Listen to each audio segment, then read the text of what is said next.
The rock sample is cut into a cuboid shape, with dimensions adjusted to fit onto the glass slide.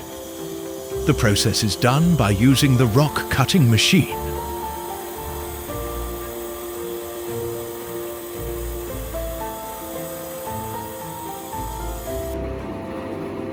The rock sample is then smoothened by using a grinding wheel.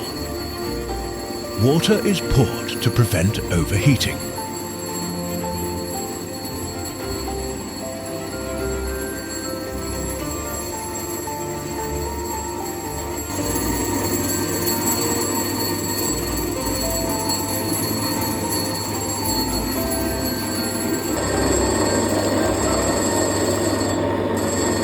The sample is left to dry on the hot plate until the water on the rock surface is fully evaporated.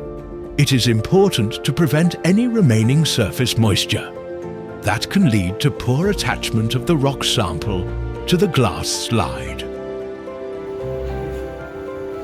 By using a syringe, don't measure 0.1 ml of thin section epoxy resin and 0.3 ml of hardener. Then dispense both into a clean mixing cup.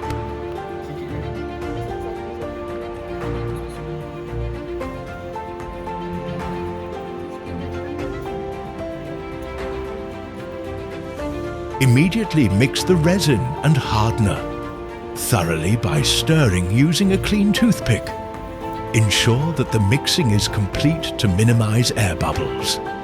Perform this step as quickly as possible to prevent the mixture from drying. Carefully apply the mixture onto the rock sample before being placed securely onto the glass slide. The glass slide is put under a mounting press to ensure that the sample stays in a fixed position. The mounting press applies even pressure to help remove air bubbles. That may interfere with the microscopic analysis. After the sample is fully mounted to the glass, the sample is cut to a thinner slice using a precision saw to reduce its thickness before proceeding to the final trimming stage. The sample is then trimmed to approximately 30 microns thickness by using the rock grinding and polishing machine. The surface of the thin section is polished by rubbing it on a mirror that has been coated with a mixture of polishing powder and water. The process is done once we achieve the desired surface smoothness that is suitable for microscopic examination. The thin section is observed under a microscope to assess its thickness and quality. The mineralogy of the sample is recorded.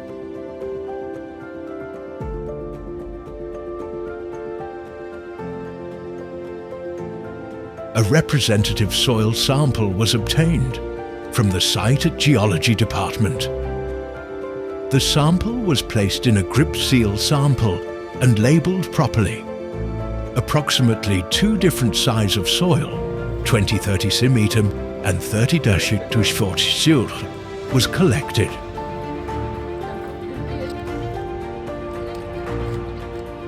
The fresh soil sample was transferred into a clean plastic container to prevent loss and allow easy handling. The weight of the wet soil, fresh soil, was measured using a digital balance. Initial mass of the soil sample recorded. Before sieving, the dried soil was crushed to break the lumps by using a soil grinder till it became like the ones in the picture above. After that, we break it again using mortar. Care was taken not to crush individual soil particles, especially coarse grains. This is intended to remove oversized materials that are not part of the analysis and to make it easy for the soil to be sieved based on their grain size. the dried and prepared soil sample was slowly poured into the top sieve. All soil was carefully transferred to ensure no loss. Then it will be shaken and operated for 1 to 2 minutes. After shaking, the stack was disassembled. The soil retained on each sieve was carefully collected and weighed. A small brush was used to remove any particles stuck in the mesh. The mass of soil retained on each sieve was recorded.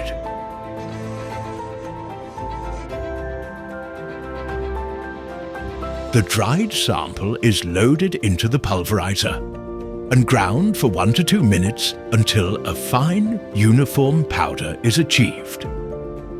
Once pulverization is complete, the powder is carefully collected and transferred into a clean, labeled container. The equipment is then thoroughly cleaned to prevent cross-contamination between samples. Finally, the powdered sample is stored in a cool, dry place.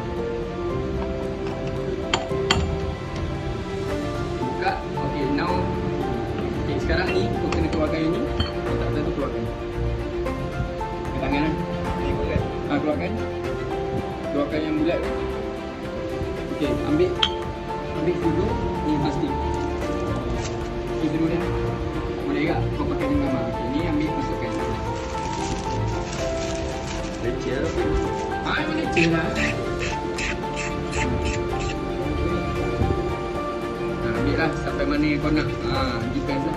Oh, saya semua tak apa. Saya semua tak apa, tapi... The rock sample fragment is placed into a labeled yellow mold. Using gloves, resin is carefully poured into the mold to fully cover the sample.